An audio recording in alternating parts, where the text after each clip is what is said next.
Hello everyone. आज की video में हम सॉल्व करने वाले हैं कोवलेंट बॉन्ड और एमओटी की 50 क्वेश्चंस। देखो, जो कि बीएससी पार्ट फर्स्ट में जो सेमेस्टर वाइज एग्ज़ाम होने वाले हैं उनके लिए बहुत ही इम्पोर्टेंट क्वेश्चंस है। तो हमारा आज का जो पहला क्वेश्चन रहेगा, दो परमाणुओं के मध्य साझे से बनने वाले बंध को कहा जाता है। तो देखो, बॉन्ड फॉर्मेशन कैसे होता है कि जिन दो एटम के बीच में हम बॉन्ड बना रहे हैं, हो सकता है कि दोनों एटम एक एक इलेक्ट्रॉन की शेयरिंग मतलब साझा कर ले और उनके बीच में एक बॉन्ड बन जाए। तो इस बॉन्ड को तो कहा जाएगा कोवलेंट बॉन्ड या सहसंयोजक बंध। कोवलेंट बॉन्ड या सहसंयोजक बंध। दूसरा तरीका है कि हो सकता है कि जो बंध बनने के लिए दो इलेक्ट्रॉन चाहिए वो एक ही एटम प्रोवाइड करवा दे। जैसे ए है, ये बंध बनाने के लिए इलेक्ट्रॉन दे रहा है और बी क्या है, इलेक्ट्रॉन डेफिशिएंट स्पीसीज है। तो इनके बीच में जो बंध बनेगा उसको कहेंगे कोऑर्डिनेशन बॉन्ड या उपसह संयोजक बंध। तो हमारे क्वेश्चन में पूछा गया है कि दो परमाणुओं के मध्य साझे से मतलब एक एक इलेक्ट्रॉन की शेयरिंग से, तो वो वाला बंध कौन सा हो जाएगा, सहसंयोजक बंध। तो इसका राइट आंसर हो जाएगा सहसंयोजक बंध या कोवलेंट बॉन्ड। नेक्स्ट क्वेश्चन है, निम्न में से सहसंयोजक बंध का प्रकार नहीं है। तो देखो, सहसंयोजक बंध जो होता है वो दो तरीके का होता है। एक तो होता है पोलर कोवलेंट बॉन्ड और एक होता है नॉन पोलर। तो देखो, यहाँ लिखा हुआ है, एक तो है ध्रुवीय और एक है अध्रुवीय। तो दोनों ही सहसंयोजक बंध के उदाहरण हैं। तो हमारा राइट आंसर हो जाएगा ऑप्शन नंबर सी, ए व बी दोनों। नेक्स्ट क्वेश्चन है, ध्रुवीय बंध का उदाहरण नहीं है। ध्रुवीय बंध का उदाहरण नहीं है पूछा है, नहीं है मतलब अध्रुवीय का पूछा है। तो देखो, HCl हाइड्रोजन और क्लोरीन दोनों में इलेक्ट्रोनेगेटिविटी में डिफरेंस है, तो ये तो पोलर बॉन्ड हो गया। HF है, ये भी कैसा हो गया, पोलर बॉन्ड हो गया। यहाँ देखो, हाइड्रोजन, दो ऐसे एटम है जिनकी सेम इलेक्ट्रोनेगेटिविटी है, कहने का मतलब है होमोडाइएटोमिक मॉलिक्यूल हो गया। तो ये कैसा हो गया, नॉन पोलर हो गया। तो हमारा इसका आंसर तो यही हो गया ऑप्शन नंबर सी, H2। लेकिन इसको भी देख लेते हैं। तो यहाँ देखो, कार्बन और क्लोरीन के बीच में बंध बना हुआ है, तो कार्बन क्लोरीन में भी इलेक्ट्रोनेगेटिविटी का डिफरेंस है, यहाँ भी पोलरिटी आ जाएगी। तो HCl, HF और CH3Cl जो मेथिल क्लोराइड है, ये तो किसके एग्जाम्पल हो गए, ध्रुवीय के। और यहाँ जो हाइड्रोजन के बीच में बंध बना हुआ है, ये हो गया अध्रुवीय का। तो इस क्वेश्चन का सही आंसर हो जाएगा आपका H2 मॉलिक्यूल। नेक्स्ट क्वेश्चन है, ध्रुवीय बंध का उदाहरण है। अब ध्रुवीय का पूछा है, तो देखो, यहाँ है हाइड्रोजन और क्लोरीन के बीच में बंध, यहाँ है नाइट्रोजन और हाइड्रोजन के बीच में बॉन्डिंग, यहाँ है हाइड्रोजन और ऑक्सीजन के बीच में बॉन्डिंग। तो यहाँ जिन दो एटम के बीच में बॉन्डिंग है उनकी इलेक्ट्रोनेगेटिविटी में डिफरेंस होने के कारण बंध में पोलैरिटी आ जाती है। तो इस क्वेश्चन का जो सही आंसर है वो हो जाएगा उपयुक्त सभी। सारे जो मॉलिक्यूल्स दे रखे हैं वो ध्रुवीय बंध रखते हैं। नेक्स्ट क्वेश्चन है, पोलिंग और स्लेटर द्वारा किस सिद्धांत में सुधार किया गया। तो देखो, एक सिद्धांत आया था VBT, जो कि हिटलर और लंदन के द्वारा दिया गया था और पोलिंग और स्लेटर ने उसमें सुधार किया था। तो इसका सही आंसर हो जाएगा VBT। उसके बाद नेक्स्ट क्वेश्चन है, अतिव्यापन जितना अधिक होगा बंध उतना ही, और खाली स्थान दिया हुआ है जिसमें हमें ऑप्शन के थ्रू भरना है, खाली रिक्त स्थान की पूर्ति करनी है। तो देखो, जितना अधिक अतिव्यापन होगा बंध उतना ही मजबूत बनता है। तो हमारे ऑप्शन है प्रबल, दुर्बल, कभी प्रबल कभी दुर्बल, उपयुक्त सभी। तो इसका सही आंसर हो जाएगा प्रबल बंध, यानी कि ऑप्शन नंबर ए हो जाएगा इसका सही आंसर, प्रबल। नेक्स्ट क्वेश्चन है, परमाणुीय कक्षकों के अक्षीय अतिव्यापन से, तो अक्षीय अतिव्यापन से कौन सा बंध बनेगा। देखो, अक्षीय अतिव्यापन में क्या होता है कि वन लोब इंटरेक्ट होती है। जैसे मान लो किसी के बीच भी बना लो आप, जैसे पी ऑर्बिटल के बीच बना रहे हो, तो यहाँ पे वन लोब इंटरेक्ट होती है। वन लोब जहाँ इंटरेक्ट होगी वहाँ सिग्मा बंध बनेगा। और जहाँ टू लोब इंटरेक्ट होंगे, जैसे मान लो पी ऑर्बिटल के बीच बना रही हूँ मैं, दो लोब क्या कर रही हैं, जैसे इसके और इसके बीच में ओवरलैपिंग दिखा दी, इसके और इसके बीच में ओवरलैपिंग दिखा दी, तो यहाँ पाई बंद बनता है। तो यहाँ पूछा है अक्षीय अतिव्यापन से, तो अक्षीय अतिव्यापन से हमेशा कौन सा बंद बनेगा, सिग्मा, और समपार्श्विक से हमेशा बनता है पाई। फिर है एस ऑर्बिटल की आकृति होती है, तो देखो एस ऑर्बिटल होता है गोलाकार, तो इस क्वेश्चन का आंसर तो ये हो जाएगा गोलाकार। लेकिन बेलनाकार किसी का नहीं होता है, डम्बलाकार, जो पी ऑर्बिटल है उसकी आकृति होती है डम्बल शेप में। ठीक है, तो नेक्स्ट क्वेश्चन, तो इसका आंसर तो हमारा हो जाएगा गोलाकार। फिर है नेक्स्ट क्वेश्चन, वीबीटी सिद्धांत आधारित है, तो देखो वीबीटी सिद्धांत, एमओटी और सीएफटी तो वीबीटी के बाद ही आए थे, तो वीबीटी का आपको ध्यान में रखना है, LCAO linear combination of atomic orbital, ये वीबीटी इस पे आधारित है। नेक्स्ट क्वेश्चन है, सहसंयोजक बंधों के दिशात्मक गुणों की अवधारणा किसके द्वारा दी गई, तो ये आपको सीधा से याद रखना, पॉलिंग और स्लेटर के द्वारा। फिर है निम्न में से कौन सा कक्षक दिशात्मक गुण नहीं दर्शाता है, तो देखो जो एस ऑर्बिटल होता है वो गोलाकार होता है, इसकी जो इलेक्ट्रॉन डेंसिटी है वो हर जगह सेम है, तो ये नॉन डायरेक्शनल होता है, इसका सही आंसर हो जाएगा एस ऑर्बिटल। उसके बाद नेक्स्ट क्वेश्चन है, संयोजकता कोष के लगभग समान ऊर्जा लेकिन भिन्न भिन्न आकृति वाले कक्षक मिश्रित होकर एकदम समान ऊर्जा वाले उतनी ही संख्या में नए कक्षक बनाते हैं, तो ये प्रक्रिया अपनी कहलाती है संकरण, option number B. Next question है, पाई बंद कौन से अतिव्यापन से बनता है, तो ये मैंने अभी बताया है, समपार्श्व अतिव्यापन से पाई बंद बनेगा और अक्षीय अतिव्यापन से सिग्मा बंद बनता है। उसके नेक्स्ट क्वेश्चन है, sp3 संकरण के उदाहरण, sp3 संकरण के उदाहरण बताने हैं, तो देखो संकरण निकालने की एक छोटी सी ट्रिक है कि जिस एटम में आप संकरण निकाल रहे हो उसके संयोजकता कोष में इलेक्ट्रॉन देखने हैं, उसके साथ जुड़े हुए यूनिवेलेंट एटम या ग्रुप देखने हैं और उस पर चार्ज कितना है वो देखना है। उससे आप हाइब्रिड ऑर्बिटल की संख्या निकाल सकते हो। जैसे सबसे पहले अपन निकालते हैं अमोनिया में नाइट्रोजन में, तो नाइट्रोजन के संयोजकता कोष में कितने इलेक्ट्रॉन हैं, तो नाइट्रोजन के संयोजकता कोष में है 5 इलेक्ट्रॉन, तो 5 प्लस यूनिवेलेंट एटम यानी कि हाइड्रोजन, यूनिवेलेंट एटम है तो 3 हाइड्रोजन एटम जुड़े हुए, प्लस चार्ज कुछ है नहीं तो 0 डिवाइडेड बाई 2, इसको सोल्व करोगे तो आएगा 4, यानी कि जो हाइब्रिड ऑर्बिटल की संख्या है वो आ गई 4। तो सबसे कम एनर्जी के आप 4 ऑर्बिटल ले लो, एक तो मैंने ले लिया S, 3 ले लिए P, तो हाइब्रिडाइजेशन हो गया sp3। ये मेन ग्रुप एलिमेंट पर लागू होगी ये वाली ट्रिक। उसके बाद है CH4 में निकालोगे तो कार्बन के संयोजकता कोष में 4 इलेक्ट्रॉन प्लस 4 ही यूनिवेलेंट है, तो ये हो गया 4 और 4 8, 8/2 यानी कि 4, तो इसमें भी sp3 हो जाएगा। ऐसे ही H2 ऑक्सीजन एटम के संयोजकता कोष में इलेक्ट्रॉन देखो 6 प्लस 2 यूनिवेलेंट, तो ये भी कितना हो गया 4, यानी कि तीनों जो ऑप्शन दे रखे हैं उसमें sp3 हाइब्रिडाइजेशन है, तो इसका आंसर हो जाएगा आपका उपयुक्त सभी, ऑप्शन नंबर डी, उपयुक्त सभी। नेक्स्ट क्वेश्चन है BH3 में संकरण, तो सेम ऐसे ही निकाल लो, बोरोन की संयोजकता कोष में 3 इलेक्ट्रॉन है प्लस 3 यूनिवेलेंट और डिवाइडेड बाई 2, ये हो गए 6/2 यानी कि 3 और 3 एक S और 2 P, तो हाइब्रिडाइजेशन हो गया sp2। नेक्स्ट है अमोनिया में कितने एकांक इलेक्ट्रॉन युग्म है, तो देखो जब हाइब्रिड ऑर्बिटल की संख्या निकल जाती है तो वहाँ से आपको देखना होता है कि बॉन्ड पेयर कितने और लोन पेयर कितने। जैसे अमोनिया में जो हाइब्रिड ऑर्बिटल की संख्या निकाली थी वो 4 निकाली थी, अब अमोनिया में देखो बॉन्ड कितने बने हुए, 3 ही बने हुए, इसका मतलब 3 तो बॉन्ड पेयर है और जो एक बचा हुआ है वो क्या है, लोन पेयर, तो अमोनिया में कितने लोन पेयर है, 1 लोन पेयर है। नेक्स्ट क्वेश्चन देखो, नेक्स्ट क्वेश्चन है आपका C2H2, तो सबसे पहले तो इसकी स्ट्रक्चर बनाओ और उसमें सिग्मा और पाई बंद की संख्या बतानी है।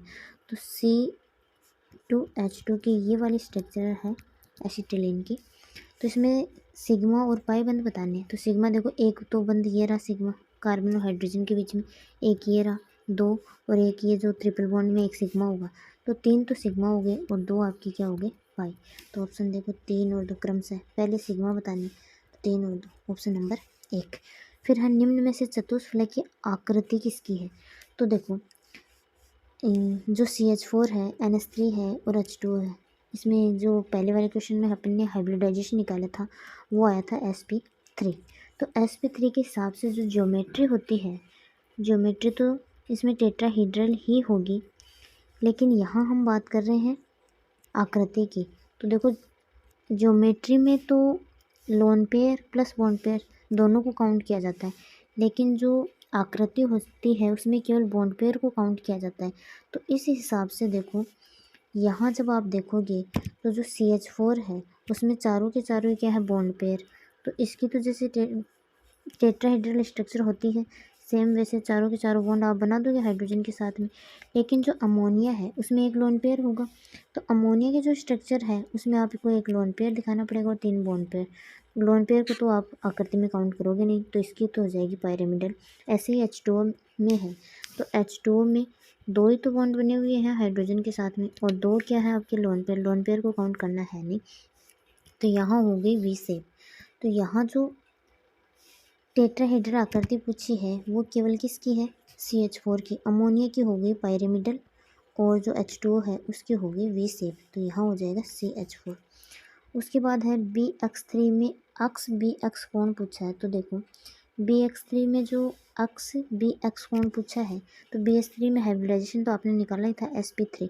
तो sp3 के हिसाब से जो बॉन्ड एंगल, सॉरी sp3 नहीं sp2, तो sp2 के हिसाब से जो बॉन्ड एंगल होगा वो होगा 120 डिग्री। यानी ये वाला जो बॉन्ड एंगल पूछा है ये होगा 120 डिग्री। तो इसका सही आंसर हो जाएगा 120। उसके बाद है 20ACl2 में संकरण। तो इसकी संयोजकता कोष में देखो कितने इलेक्ट्रॉन, 2, और 2 यूनिवेलेंट जुड़े हुए हैं। तो ये हो गए 4, यानी कि 4/2। हाइब्रिड ऑर्बिटल की संख्या आ गई आपकी 2, तो हाइब्रिडाइजेशन हो गया sp। अगर इसकी वो आकृति या ज्यामिति पूछे तो वो हो जाएगी रेखीय या लीनियर। नेक्स्ट क्वेश्चन है कार्बन का इलेक्ट्रॉनिक विन्यास। तो ये वाला क्वेश्चन तो बहुत ऐसा हो ही नहीं सकता है किसी स्टूडेंट को नहीं आई। कार्बन की जो एटॉमिक नंबर है वो होता है आपका 6 होता है। एटॉमिक नंबर के हिसाब से आपको इलेक्ट्रॉनिक मतलब जितने इलेक्ट्रॉन है वो आपको भरने होते हैं। तो कार्बन में 1s2 1s2 2s2 और 2p2, देख लो कौन सा है, ऑप्शन नंबर 1 ही है। उसके बाद है sp2 संकरण का उदाहरण पूछा है। तो देखो sp2 संकरण BH3 में है, BCl3 में भी है, इसमें और निकाल लो। ये है इसके संयोजक जो SN है, इसके संयोजकता को उसमें 4 इलेक्ट्रॉन, 2 यूनिवेलेंट है, 4 और 2 6, 6/2 यानी कि 3 sp2 ही आएगा इसका भी। तो इसका आंसर हो गया उपयुक्त सभी। क्या हो गया, उपयुक्त सभी। नेक्स्ट क्वेश्चन देखो NiCN4-2। तो यहाँ आपको देखना है हाइब्रिडाइजेशन। तो देखो इसमें हाइब्रिडाइजेशन होगा आपका DsP2, और इसकी जो आकृति होगी वो आपकी होगी स्क्वायर प्लेनर। नेक्स्ट क्वेश्चन है अष्टफलकीय ज्यामिति होने पर संकरण होगा। तो देखो अष्टफलकीय ज्यामिति का मतलब है किसी भी सेंट्रल एटम के साथ 6 लिगेंड जुड़े हुए होंगे, तो वो होगी अष्टफलकीय ज्यामिति। तो इसमें जो संकरण होगा वो होगा आपका D2sp3 भी हो सकता है या sp3d2 भी हो सकता है। तो यहाँ हो जाएगा ऑप्शन नंबर 2। नेक्स्ट क्वेश्चन है आपका sp3d संकरण का उदाहरण। तो देखो इसका तो आपने अभी निकाला था, sp3 आ जाएगा। इसका भी आपने निकाला था, sp2 आया था, ये sp था। तो वैसे तो आंसर यही हो गया, लेकिन निकाल के देख लो। क्लोरीन की संयोजकता को इसमें 7 इलेक्ट्रॉन प्लस यूनिवेलेंट है 3 और बट्टे 2, ये हो गया आपका 5। और 5 ऑर्बिटल देख लो sp3d। तो आपका सही आंसर हो गया ClF3। उसके बाद है IF7 में बंद कोण। तो देखो आयोडीन की संयोजकता को इसमें 7 इलेक्ट्रॉन प्लस 7 ही क्या है, सॉरी आयोडीन की संयोजकता को इसमें 7 इलेक्ट्रॉन प्लस 7 ही यूनिवेलेंट एटम जुड़े हुए हैं, डिवाइडेड बाई 2 करके आप निकालोगे। तो यहाँ से हाइब्रिड ऑर्बिटल की जो संख्या आएगी वो आएगी 7। उस हिसाब से इसकी जब आप ज्योमेट्री देखते हो तो वो होती है पेंटागोनल बाई पायरामिडल। यानी कि ये तो सेंट्रल एटम 5 तो एक प्लेन में रहेंगे और 2 रहेंगे अबोव द प्लेन और बिलो द प्लेन। इस हिसाब से इनके बीच में अगर आप बॉन्ड एंगल की बात करें तो ये तो होगा 72 डिग्री, और इनके बीच में बात करें तो ये होगा आपका 90 डिग्री। तो ऑप्शन नंबर 1। फिर है SnCl2 क्या करते, तो देखो इसमें हाइब्रिडाइजेशन निकाला था, वो आया था आपका sp2। अब इसमें बॉन्ड पेयर कितने हैं, तो 2 ही है। तो sp2 यानी इसकी जो ज्यामिति होगी वो इस तरीके से होती है। एक को आप हटा दो लोन पेयर के रूप में, तो केवल कौन सी स्ट्रक्चर बचे, वी शेप, तो इसकी हो जाएगी वी शेप। नेक्स्ट है अक्ष EF2 में एकांकी इलेक्ट्रॉन युग्म की संख्या पूछे, यानी लोन पेयर पूछे। तो अक्ष EF2 में पहले हाइब्रिडाइजेशन निकालो, तो इसके संयुक्ता कोष में कितने इलेक्ट्रॉन है, 8 इलेक्ट्रॉन है, प्लस यूनिवेलेंट 2 और डिवाइडेड बाई 2, इस तरीके से सॉल्व करोगे तो ये आएगा 5। अब बॉन्ड पेयर कितने हैं, कितने बॉन्ड मतलब कितने एटम जुड़े हुए हैं, 2, तो ये हो गया 2 + 3, यानी 2 तो बॉन्ड पेयर और 3 लोन पेयर। तो सही आंसर हो जाएगा ऑप्शन नंबर ए। फिर नेक्स्ट क्वेश्चन है ClF3 में हाइब्रिडाइजेशन, तो इसमें तो अभी निकाला था sp3d। उसके बाद नेक्स्ट क्वेश्चन है sp3 संकरण के लिए बंद कोण, ये तो सबको पता है 109 डिग्री 28 मिनट। उसके बाद है sf4 में संकरण, तो देखो निकालो, सल्फर की संयोजकता कोष में 6 इलेक्ट्रॉन प्लस 4 यूनिवेलेंट डिवाइडेड बाई 2, तो ये हो गया 10/2 यानी कि 5 के हिसाब से निकाल लो sp3d, तो ये हो गया sp3d। उसके बाद नेक्स्ट क्वेश्चन है VSEPR सिद्धांत दिया गया, तो ये दिया गया है, आपको याद ही रखना है, गैलेप्सी और नाइहोम के द्वारा। उसके बाद है सबसे अधिक प्रतिकर्षण किस में उपस्थित है, तो देखो सबसे अधिक प्रतिकर्षण होगा लोन पेयर के बीच में। उसके बाद होगा लोन पेयर बॉन्ड पेयर के बीच में, और सबसे कम होगा बॉन्ड पेयर के बीच में। तो आपका सही आंसर हो जाएगा ऑप्शन नंबर 1। उसके बाद है अमोनिया में, जो अमोनिया है उसमें हाइड्रोजन, ये अमोनिया की पिरामिडल स्ट्रक्चर, तो आपको ये वाला बंद पूछा है। देखो यहाँ एक लोन पेयर है, तो देखो इसकी जो ज्योमेट्री होती है वो होती है आपकी टेट्राहेड्रल के हिसाब से बॉन्ड एंगल तो होना चाहिए 109 डिग्री 28 मिनट। लेकिन देखो एक लोन पेयर पाया जा रहा है, लोन पेयर और बॉन्ड पेयर में क्या होगा, रिपल्सन होगा, जैसे ये बॉन्ड एंगल को कम हो जाएगा, और ये होता है 160 डिग्री 48 मिनट। फिर नेक्स्ट है SF4 की आकृति, तो देखो SF4 की जो आकृति है, हाइब्रिडाइजेशन तो होगा इसमें sp3d, इस हिसाब से 3 तो रहेंगे प्लेन में और 2 रहेंगे आउट ऑफ द प्लेन। अब जब लोन पेयर आता है तो देखो सबसे पहले 4 ही तो है, तो एक लोन पेयर रहेगा, लोन पेयर को यहाँ काउंट करो, यहाँ काउंट करोगे, इसको देखो मत, नहीं देखोगे तो ये जो आकृति आपको दिख रही है ये कैसी दिख रही है, ये दिख रही है आपको कैसे, और साथ में है विकृत चतुष्फलक तो इसको आप डिस्टोर्टेड टेट्राहेड्रल भी बोल सकते हो, विकृत चतुष्फलक। तो इसका जो सही आंसर हो जाएगा वो हो जाएगा आपका ए व बी दोनों, यानी दोनों ही सही है। उसके बाद है CO2 की संरचना, तो CO2 कैसा है, लीनियर मॉलिक्यूल है, ये लो रेखीय मॉलिक्यूल। उसके बाद है MOT की अवधारणा दी, तो देखो MOT की जो अवधारणा दी थी वो दी थी आपकी हुंड और मुलिकिन ने, इसने दिया, गैलेप्सी और नाइलोम ने दी थी, VSEPR पोलिंग और स्लेटर ने दी थी, VBT में इसने सुधार किया था, और हिटलर और नंदन ने VBT दी थी। तो इसका सही आंसर हो जाएगा आपका ऑप्शन नंबर बी। उसके बाद है MOT के अनुसार कौन से कक्षक नहीं बनते, तो देखो MOT के अनुसार बंदी अणु कक्षक बनते हैं, जो बंद बनाने में भाग लेते हैं वो बंदी अणु कक्षक, बंद बनाने में भाग नहीं लेते वो अबंदी, और जो बंदी कक्षक बनते हैं उनका एक एंटी बॉन्डिंग भी बनता है, तो विपरीत बंदी भी बनते हैं। तो यहाँ तीनों ही बनते हैं, तो ऑप्शन नंबर डी हो जाएगा आपका, इनमें से कोई नहीं, जो नहीं बनने वाला वो इनमें से कोई नहीं है, बनते सारे ही। उसके बाद है निम्न में से विषम द्विपरमाणु अणु के उदाहरण, तो विषम पूछा है यानी एटम अलग अलग होने चाहिए, तो CO भी क्या है, विषम ही है, NO भी विषम ही है, लेकिन ये एटॉमिक हो गया, तो आपका आंसर हो जाएगा ए और बी दोनों, ऑप्शन नंबर डी।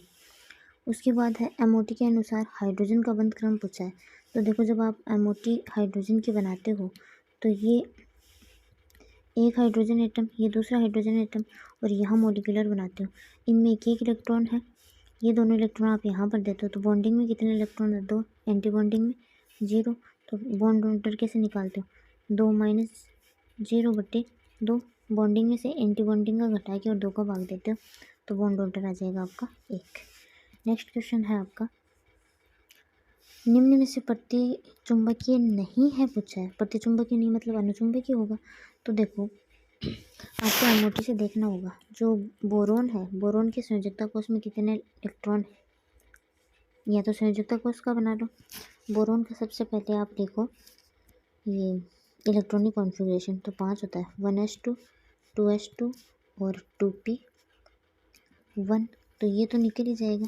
केवल p वाला बना लो। तो देखो p का जब आप बनाते हो तो 3 ऑर्बिटल इधर बनाते हो, 3 ऑर्बिटल इधर बनाते हो। उसके बाद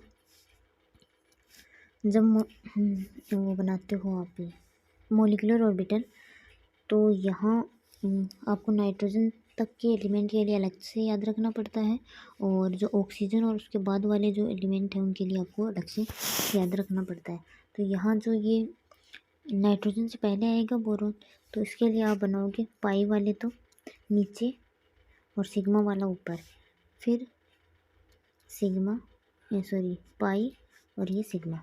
अब आपको इलेक्ट्रॉन बनने, इसके जो वैलेंस शेल में एक इलेक्ट्रॉन है, यहाँ भी एक है, तो एक एक इलेक्ट्रॉन यहाँ आ जाएगा। तो दोनों दो क्या है इसके पास, अनपेयर्ड इलेक्ट्रॉन, तो ये तो हो गया अनुचुंबकी।